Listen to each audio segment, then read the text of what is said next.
and the success continues at Dundalk and at Oriel Park. We're going to reflect on those second half goals, David, again. First of all, Robbie Benson, who, as we heard in commentary, may very well be leaving the club. Lovely finish, which kind of epitomises the skill that he possesses and what he has brought to Dundalk football. It was a fantastic finish. It was most impressive. You know, he won very well with the centre back. He gets away from young Stephen Fallon, gets into the box. He doesn't panic. I think that's the most impressive thing, Peter. He just doesn't panic. He takes a little look and gently dinks it into the back of the net. Fantastic goal. As I say, and that there's the pace and the physicality and the skill, which we talked about earlier, that was encapsulated. You can see him being congratulated by his teammates. We're not sure if that's Robbie's last game here, but certainly there was a lot of affection and a lot of appreciation, and you can see that appreciation now from those who want last words from him. Yeah, that could very well be a parting gift by Robbie Benson. I mean, he's had a great time while he's been here at Dundalk. He's a little bit unlucky along the way with injury, as George mentioned during commentary. He picked up that dreadful injury at the start of the season, but he came back as strong as ever. And as speculation is suggesting, if he does go to St. Pat's, he'll be a huge addition to their squad.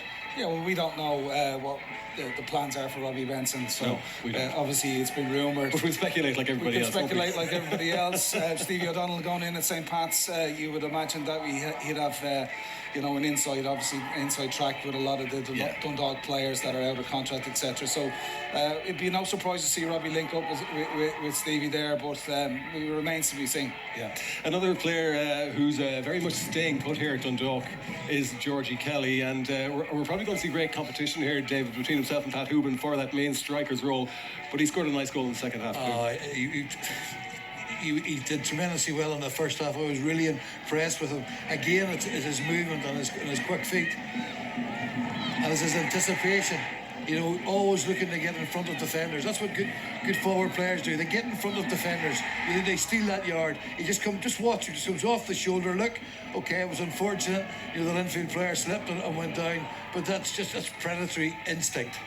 Yeah, at a time, Keith, when good strikers are hard to come by in any league, and it looks like at the moment Dundalk have two very good central attackers that, as I said, will be vying for the position between them here at this club next season. I think domestically, when you look around the league, Georgie Kelly will get into 9 out of 10 teams. Yeah. Patrick Hooban is obviously a quality centre forward. Georgie wants to play football. He'd be putting Patrick under pressure, albeit that Patrick has just signed a new 2-year contract. But Georgie is a good finisher, an outstanding striker in his own right, and like I said, will get into many a team around the league. Yeah, and as if to, I suppose, when he came on to demonstrate that he's going nowhere as well and that he'll be fighting hard for his position, Patrick Hooban added the 6th. Yeah, well, listen, it's a carbon copy of Brian Gartland's goal in the first half. It's loose marking, get a little block off, and Hooban gets a free header. Across the front, outswinger delivery by Michael Duffy. It's a well-rehearsed routine from the Dundalk. We've seen many goals down through the years, down through the seasons, like that.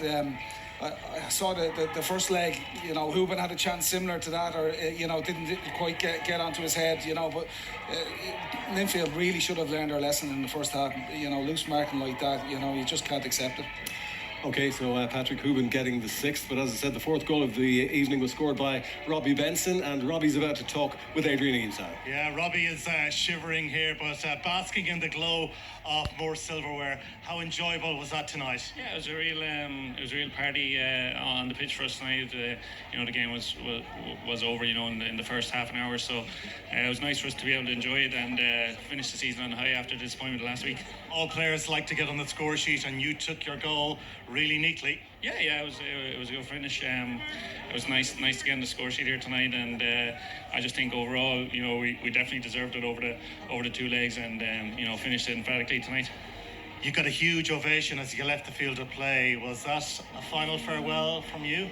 Yeah, look, there's no point denying it now. It'd be kind of insulting to people to say otherwise, but tonight was my last game for the club, and I've been very successful here over the last 4 years, and I'd just like to say thanks to everyone, staff, players that have been with me, and the fans as well. So just to everyone in their part and helping me being successful here, but I just feel that it's the right time for me to move on and search for a new challenge. And it is going to be a new challenge. Is that in Inchicore with St. Pat's? Look, it's not fair of me to say anything. There's nothing there's nothing decided yet, officially. But just in case anything happens, it wouldn't be fair for me to say. But look, as I said, tonight's about my last night with Dundalk, and I've enjoyed my time here, and very grateful for all the success we've had. Well done on all you've achieved here. Well done. Thank you.